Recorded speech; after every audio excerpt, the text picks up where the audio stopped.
love chocolate, you're going to love today's recipe, these Christmas brownie balls. We're going to take a box mix and turn it into something delectable. I'm Christina from It Is a Keeper, and I share tried and true recipes that anyone can make. Like these Christmas brownie balls. They're an easy treat that's perfect for the holiday or anytime. So let me show you how to make them.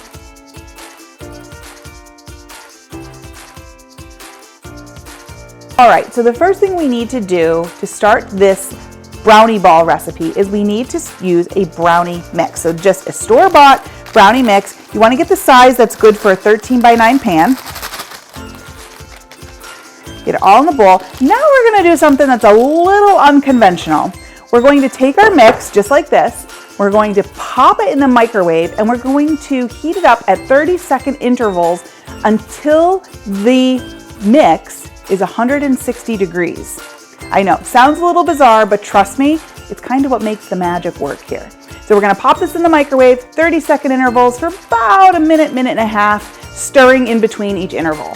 Okay, so I think we're good here. Our mix is about 163 degrees. So like I said, actually serves two purposes. One, it's going to help the magic happen. Number two, it helps if there's any bacteria in there. The warmer temperatures will help take care of that.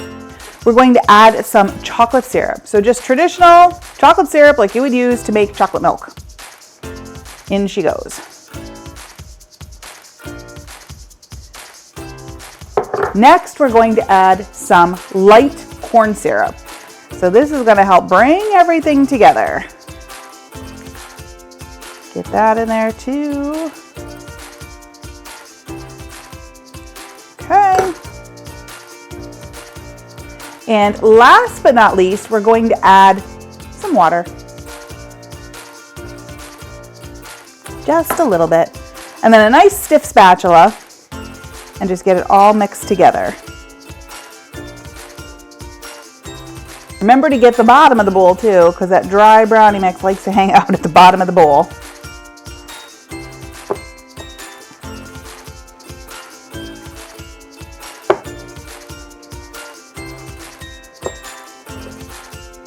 I do have some spatulas that they're not as stiff as this one, and I found it's more difficult to stir this batter with the lighter spatula. So you really want to, if you have a tougher one, this is the perfect task for it.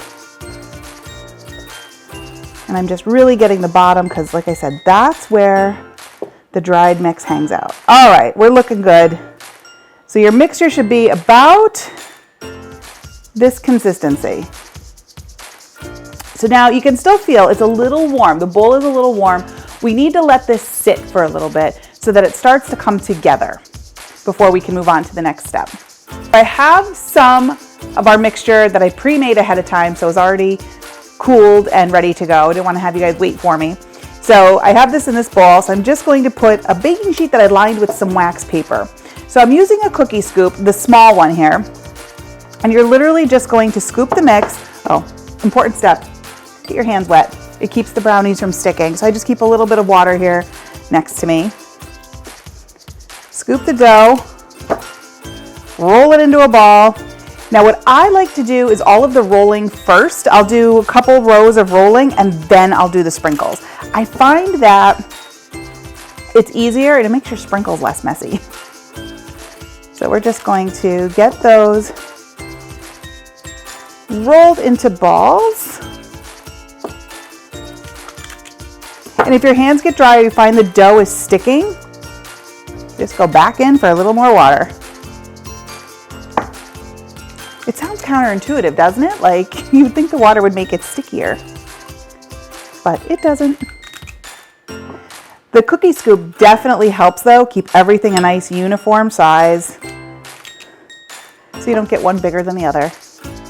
It's a nice to have, not a need to have. I feel like getting sticky. And I like to work kind of quickly with this step, just so that the sprinkles are able to stick. See, I'm finding like every couple of brownies, I've got to like get my hands wet.